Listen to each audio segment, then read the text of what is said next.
Hi hello welcome to the next day classes. నేను మీ కృష్ణ సాగర్. ఈరోజు మన వీడియోలో వన్ టైం రిజిస్ట్రేషన్ అనేది ఎలా చేసుకోవాలో డిస్కస్ చేద్దాం. ఓకేనా? సో మనం వన్ టైం రిజిస్ట్రేషన్ అయిపోయిన తర్వాత జాబ్కి ఎలా అప్లై చేయాలో కానీ డిస్కస్ చేద్దాం. మన వీడియోలోకి వెళ్ళిపోయే ముందు మన ఛానల్ ఎవరైనా సబ్స్క్రైబ్ చేసుకోకపోతే please do subscribe to next day classes. అలాగే మన ఛానల్ని మీ ఫ్రెండ్స్కి ఫ్యామిలీ మెంబర్స్కి రిఫర్ చేయటం మాత్రం మర్చిపోవద్దు. ఓకేనా? చూడండి, ఇంతకుముందు మనకి ఎట్లా అంటే లైక్ 2016 ముందు ఆర్ 17 ముందు మనకు ఓటీ వన్ టైం రిజిస్ట్రేషన్ ఉండేది కాదు. మనం ప్రతిసారి సీజీఎల్కి అప్లికేషన్ పడ్డప్పుడు అన్ని డీటెయిల్స్ ఇవ్వటం, మళ్ళీ సిహెచ్ఎస్ఎల్ పడితే అన్ని డీటెయిల్స్ ఇవ్వటం అలా ఉండేది. బట్ ఇప్పుడు ఏంటంటే వన్ టైం రిజిస్ట్రేషన్ అంటే మనం ఒక్కసారి బేసిక్ డీటెయిల్స్ ఇచ్చామనుకోండి, మీరు ఏ అప్లికేషన్ పడ్డా మళ్ళీ బేసిక్ డీటెయిల్స్ ఇవ్వాల్సిన అవసరం లేదు. మనకి కమిషన్ ఉంది కదా, స్టాఫ్ సెలక్షన్ కమిషన్. ఆ కమిషన్ అనేది మనం ఫస్ట్ ఇచ్చిన డీటెయిల్స్ అన్నీ సేవ్ చేస్తుంది. సో నీకు ఇంకే అప్లికేషన్ కావాలన్నా ఆటోమేటిక్గా సేవ్ అయి ఉంటాయి అనమాట. బేసిక్ డీటెయిల్స్ మళ్ళీ ఫిల్ చేయాల్సిన అవసరం ఉండదు. ఓకేనా? చూడండి, ఫస్ట్ మనకి సైట్లోకి వెళ్తే ssc.gov.in ఆ సైట్లోకి వెళ్తే హోమ్ పేజ్ వస్తుంది. హోమ్ పేజ్ వచ్చినప్పుడు ఇక్కడ చూడండి, లాగిన్ ఆర్ రిజిస్టర్ అని ఉంది కదా. ఈ లాగిన్ అండ్ రిజిస్టర్ కొడితే ఈ పేజీ వస్తుంది.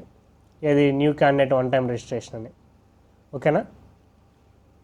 సో లాగిన్ అండ్ రిజిస్ట్రేషన్ కొడితే మనకి ఇట్లా ఒక బాక్స్ అయితే వస్తుంది, క్యాండిడేట్ అడ్మిన్ అని చెప్పేసి. కింద లాగిన్ ఆర్ న్యూ రిజిస్టర్ అని ఉంటుంది.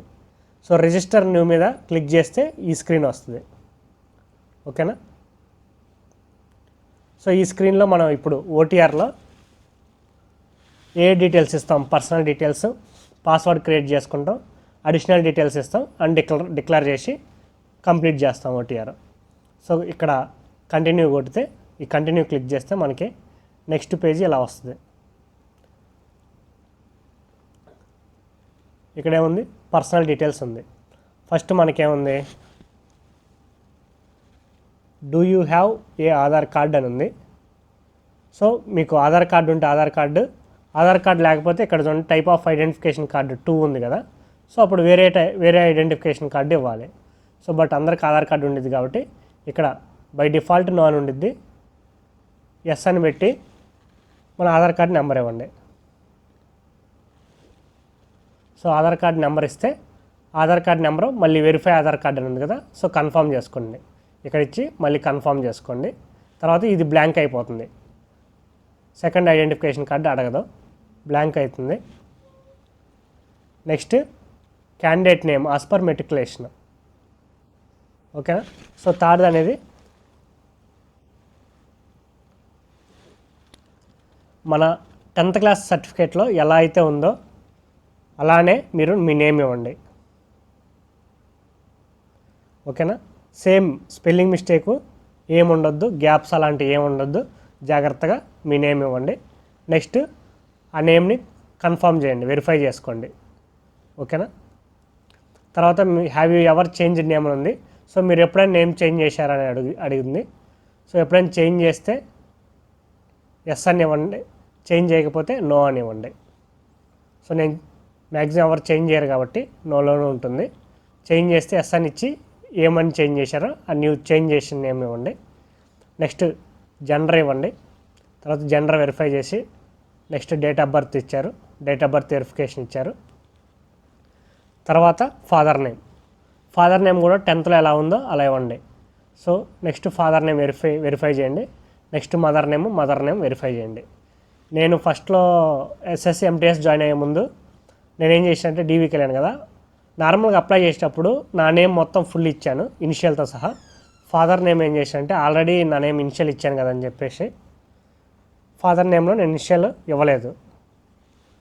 సో ఇనిషియల్ ఇవ్వలేదు కాబట్టి అక్కడ డీవీలో ఏం చేశాను, నా 10th క్లాస్ సర్టిఫికేట్లో మా ఫాదర్ నేమ్ ఇనిషియల్తో సహా ఉంటుంది. సో అక్కడ కమిషన్ వాళ్ళు కాబట్టి కమిషన్ చేంజ్ చేస్తుంది, అంటే వాళ్ళకి చేంజ్ చేసే ఆప్షన్ ఉండిద్ది. పర్టికులర్ టైంలో మా father name and mother name initial add చేశారు. సో అప్పుడంటే నాకు ఎవరు చెప్పలేదు కాబట్టి నాకు తెలియక నేను అట్లా ఇచ్చాను. బట్ మీకు ఇప్పుడు ఇన్ డీటెయిల్గా చెప్తున్నా కాబట్టి యాజ్ ఇట్ ఈజ్గా మీ 10th క్లాస్లో ఎలా ఉందో అలా ఇవ్వండి, father name mother name.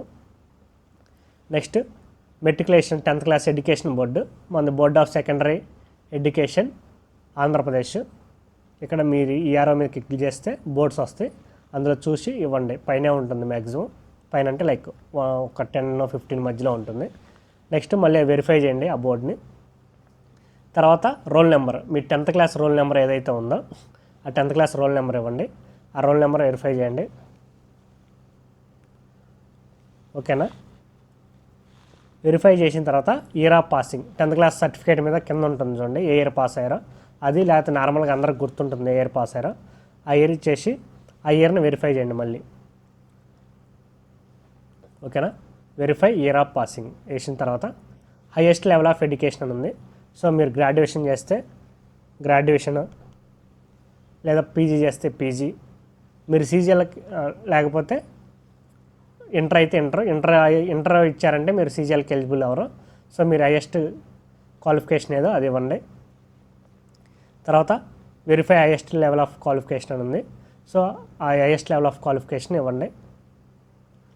Next mobile number ఇచ్చిన తర్వాత ఇక్కడ మీకు పక్కన సెండ్ ఓటీపీ, అంటే మొత్తం 10 డిజిట్స్ టైప్ చేసిన తర్వాత సెండ్ ఓటీపీ అని వస్తుంది. సో సెండ్ ఓటీపీ మీద క్లిక్ చేసి మీకు ఓటీపీ వచ్చింది. ఆ ఓటీపీ ఇక్కడ కింద పాపప్ బాక్స్ వస్తుంది. ఆ బాక్స్లో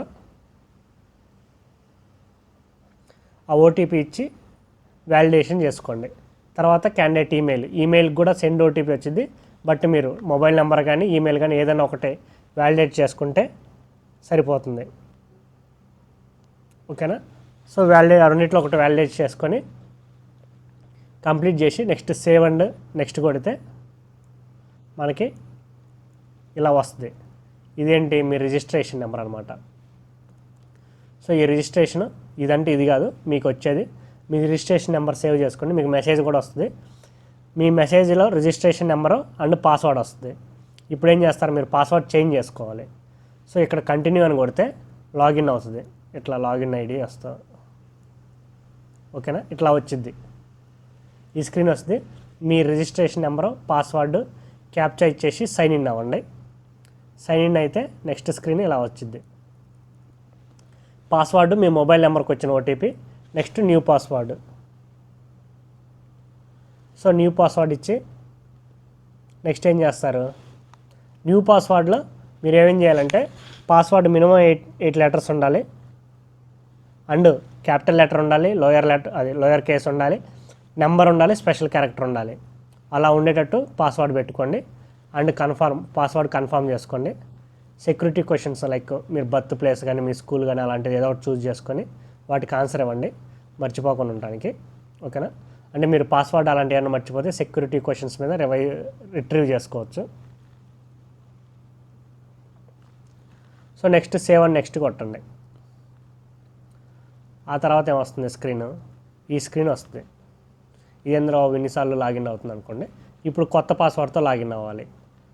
ఓకేనా? ఇక్కడ రిజిస్ట్రేషన్ నెంబర్ ఇచ్చి కొత్త పాస్వర్డ్ ఇచ్చి లాగిన్ కొట్టండి.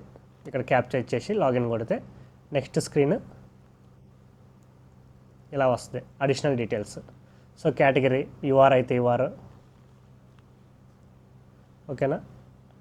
తర్వాత వెరిఫై కేటగిరీ చేసి తర్వాత citizen, nationality citizen of Indian, visible marks.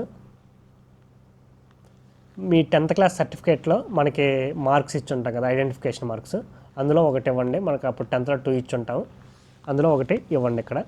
Next PWD yes అయితే ఎస్ పెట్టి ఏ టైప్ ఆఫ్ పీడబ్ల్యూడి చూస్ చేసుకొని అది ఇవ్వండి. అండ్ పీడబ్ల్యూ వాళ్ళు అయితే మీరు నెంబర్ ఇవ్వాలి, మీ దగ్గర సర్టిఫికేట్ ఉంటుంది కదా ఆ నెంబర్ ఇవ్వాలి. ఆ నెక్స్ట్ పర్మనెంట్ అడ్రస్, ఆధార్ కార్డులో ఎలా ఉందో అలా పర్మనెంట్ అడ్రస్ ఇవ్వండి. State, district, pin code address ఇచ్చేసి is present address same as permanent address అది ఎస్ అని పెట్టేసి మీకు ఏ ఇన్ఫర్మేషన్ అన్నా మీ ఇంటికి వెళ్ళాలనుకుంటే అది ఎస్ అని పెట్టేసి సేవ్ కొట్టేయండి. నెక్స్ట్ సేవ్ అండ్ నెక్స్ట్ కొట్టేయండి. సో మొత్తం సేవ్ అయిపోతుంది. డైరెక్ట్గా ఇట్లా డిక్లరేషన్కి వచ్చింది. డిక్లరేషన్లో ఇప్పుడు దాకా మీరు ఫిల్ చేసిన అన్ని ప్రివ్యూ కావాలంటే ప్రివ్యూ ఓటీఆర్ అని కొడితే మొత్తం మీరు ఏమేమి సబ్మిట్ చేసినా ఒక పేజీ లాగా వచ్చేసి ప్రివ్యూ ఉంటుంది. అవన్నీ కరెక్టో లేదో చూసుకొని కరెక్ట్గా ఉంటే agree for the about terms and condition పెట్టి డిక్లేర్ కొట్టేయండి. మీకు ఓటీఆర్ కంప్లీట్ అయ్యి లాగిన్ వెబ్సైట్లోకి వెళ్ళిపోతారు. ఇక్కడ దాకా ఏంటంటే OTR process, one time registration process ఇది కంప్లీట్ అయింది. నెక్స్ట్ మనం ఏం చేస్తామంటే అప్లై ఎలా చేయాలని చెప్పేసి నేను నెక్స్ట్ వీడియోలో డిస్కస్ చేస్తాను. ఓకేనా?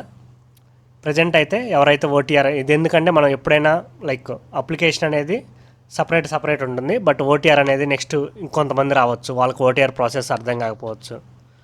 ఆ టైంలో ఏంటంటే ఈ ఓటీఆర్ సపరేట్ వీడియో ఉంటే ఆ వీడియో చూసుకొని కన్ఫ్యూజ్ అవ్వకుండా ఓటీఆర్కి రిజిస్టర్ అవుతానని ఆ ఉద్దేశంతో ఇక్కడ ఆపుతున్నాను. నెక్స్ట్ ఎలా అప్లై చేయాలి, ఏమేం కావాలని చెప్పేసి నెక్స్ట్ వీడియోలో చేస్తాను. ఓకేనా? బాయ్.